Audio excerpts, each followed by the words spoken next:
Pembacaan Alkitab harian di bulan kesaksian dan pelayanan GKJW Jemaat Cangkring.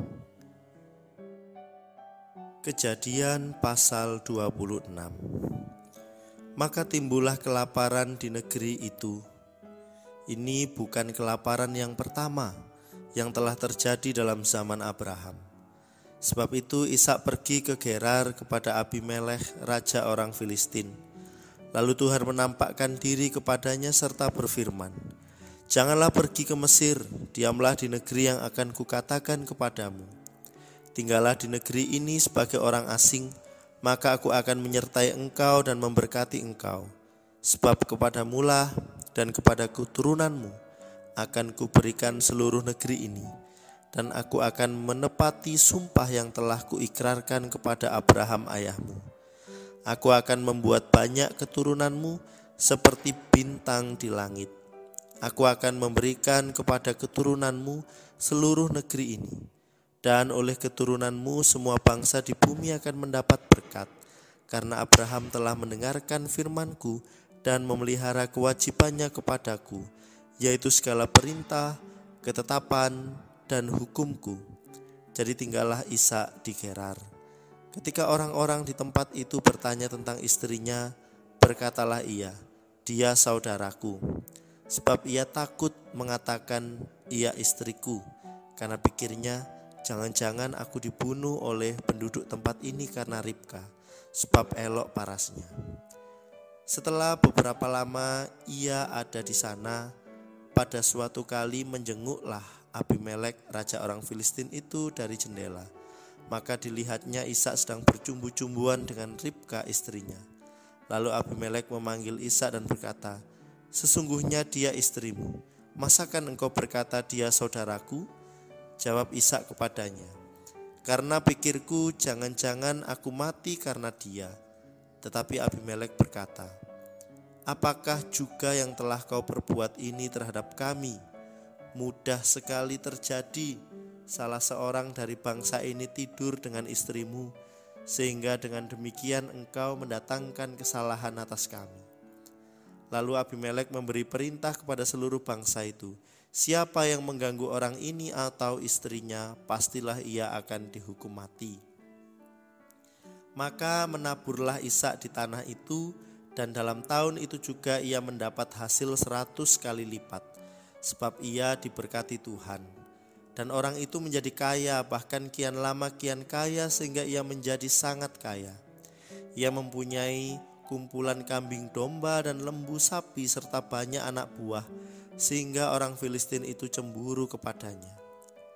Segala sumur yang digali dalam zaman Abraham ayahnya oleh hamba-hambanya itu telah ditutup oleh orang Filistin dan ditimbun dengan tanah. Lalu kata Abimelekh kepada Ishak, "Pergilah dari tengah-tengah kami, sebab engkau telah menjadi jauh lebih berkuasa daripada kami." Jadi pergilah Ishak dari situ dan berkemahlah ia di lembah Gerar, dan ia menetap di situ. Kemudian Ishak menggali kembali sumur-sumur yang digali dalam zaman Abraham ayahnya, dan yang telah ditutup oleh orang Filistin sesudah Abraham mati. Disebutkannya lah nama sumur-sumur itu menurut nama-nama yang telah diberikan oleh ayahnya. Ketika hamba-hamba Ishak menggali di lembah itu, mereka mendapati di situ mata air yang berbual-bual airnya. Lalu bertengkaralah para gembala Gerar dengan para gembala Ishak, kata mereka, "Air ini kepunyaan kami." Dan Ishak menamai sumur itu Esek, karena mereka bertengkar dengan dia di sana.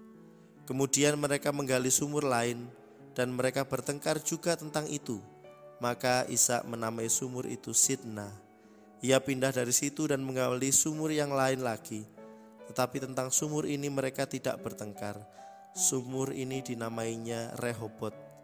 Dan ia berkata, "Sekarang Tuhan telah memberikan kelonggaran kepada kita, sehingga kita dapat beranak cucu di negeri ini." Dari situ ia pergi ke Beersyeba. Lalu pada malam itu Tuhan menampakkan diri kepadanya serta berfirman, "Akulah Allah ayahmu Abraham. Janganlah takut, sebab aku menyertai engkau. Aku akan memberkati engkau dan membuat banyak keturunanmu karena Abraham, hambaku itu." Sesudah itu Ishak mendirikan mezbah di situ dan memanggil nama Tuhan. Ia memasang kemahnya di situ, lalu hamba-hambanya menggali sumur di situ. Datanglah Abimelek dari Gerar mendapatkannya bersama-sama dengan Ahuzat, sahabatnya, dan Pikol, kepala pasukannya. Tetapi kata Ishak kepada mereka, "Mengapa kamu datang mendapatkan aku? Bukankah kamu benci kepadaku dan telah menyuruh aku keluar dari tanahmu?" Jawab mereka, "Kami telah melihat sendiri bahwa Tuhan menyertai engkau. Sebab itu kami berkata, baiklah kita mengadakan sumpah setia antara kami dan engkau. Dan baiklah kami mengikat perjanjian dengan engkau, bahwa engkau tidak akan berbuat jahat kepada kami, seperti kami tidak mengganggu engkau, dan seperti kami semata-mata berbuat baik kepadamu dan membiarkan engkau pergi dengan damai. Bukankah engkau sekarang yang diberkati Tuhan?" Kemudian Ishak mengadakan perjanjian bagi mereka, lalu mereka makan dan minum. Keesokan harinya pagi-pagi bersumpah-sumpahanlah mereka. Kemudian Ishak melepas mereka dan mereka meninggalkan dia dengan damai.